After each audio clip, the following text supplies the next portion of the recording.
Good afternoon guys. This is Miss Sambadaw with Blaze Motovlog again. So pupunta kami ng... Saan ba tayo pupunta ngayon? Pupunta tayo sa dulo ng mundo.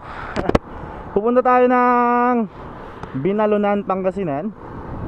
Bibili tayo ng SPD wide rims. Para naka wide rims na tayo. Pag napudpud yung gulong ko, fat tires na lang ang kulang. Wala akong mahanap na sponsor. So utang muna tayo. Umutang lang ako ng pera pang wide rims. Tapos ang ilalagay ko palang rims is 2.5 sa harap, tapos 3.0 sa likod. And magpapalit din tayo ng spokes kasi ayun nga, hindi daw masyado daw mahaba itong stock. So kailangan natin magpalit. So 200 ata yung mura lang, tapos 300 yung magandang klase. So siguro syempre yung magandang klase na kasi pamatagalan naman eh. So ayan, pakita ko na lang siguro muna yung before and after nya dyan, dito sa picture na to. Before muna pala, yan sa picture na yan. Tapos mamaya na natin i-montage pag nailagay na, sila na din magkakabit. So yun lang muna, stay tuned na lang guys kasi mahaba-habang biyahe pa to, siguro mga 30 minutes. Pero ngayon, wala na, sacrifice na natin yung bilis ng motor natin. Siguro papalitan ko na lang yung sprocket set natin para mas lumakas yung hatak. So salamat pala kay Blaze Motovlog sa pagsama. Niyaya ko lang siya na sumama. Sabi niya, sige sama ako, sabi niya. So malaking shout out sa'yo boss. Sasamahan mo ko na pupunta ng Binalunan. Tapos baka punta rin tayo ng Ordaneta after. May bibilin daw siya samahan na lang natin. Pero nakachinelas lang ako guys, nakachinelas lang ako. Pero may sapatos akong dala. So G lang. So yan, mamaya na lang ulit. Woo!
Hanapin na natin yung chat natin yung seller.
yun guys, napakabit na natin. Pakita muna natin. So yan, pero mumontage ko na lang mamaya. Hindi nyo pa makikita masyado. So shout out kay Kuya, basta ano po pangalan yun, basta dito sa Kabagis. Yan, Kabagis na motor shop. So salamat kay Kuya Jimmy, siya yung nagkabit. Magaling siya magkabit, malinis. So ilalagay ko pa pala tong kwan, stock na rim. Yeah.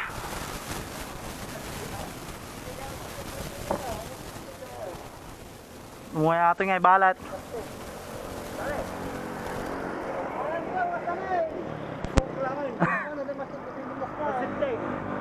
Kaysa lista, nagbangking ata sa latay kung kurang dilikod ko na. Ibalas mo sa plano eh. Ibalas mo sa plano eh. Dito ulit takatan. Mati, sakay ka na yan. So ayun, mga Jollibee pa, hindi pa ako nag-lunch eh. So kung napanood nyo yung vlog ni Blaze Motovlog, kung i-upload nyo na, kung sino man so unang mag-upload sa amin, panoorin nyo na lang. Nutusan ko siyang bumili ng Jollibee, kakainin namin.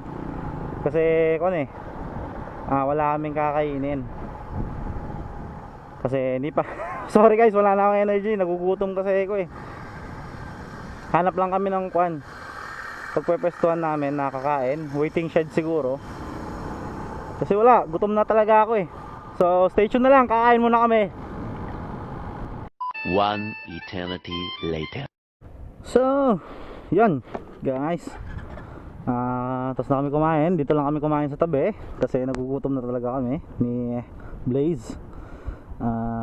First of all, maraming salamat kay Blaze Motovlog. Kasi kung di sa kanya, wala akong kasama dito. Wala naman akong ibang maasahan na sasama sa akin dito sa Binalunan.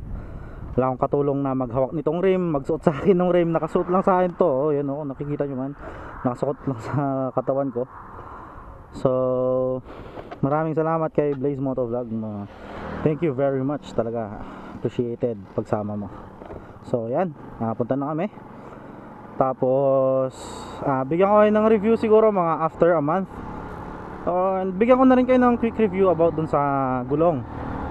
So yan, okay naman siya.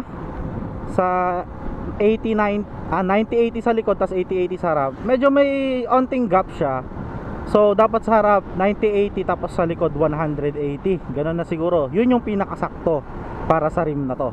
Tapos pansin ko, mas mabigat po excuse me po. So mas mabigat yung stock rim ng XRM 125 Fi kaysa dun sa SPD na rim.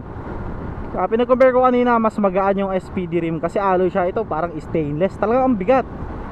Ang ginamit din na spokes is yung stock na spokes natin. Hindi na tayo nagpalit ng spokes. Ang binayaran lang natin is yung labor ng rayos and kabit ng gulong, which is 300 pesos. Pati yung pag-align na. Tapos yung gulong, yung rim is umabot siya ng 3,050. So okay na, not bad sa rim na ganito kalapad. Tapos SPD pa, alloy, legit naman siya, magaan.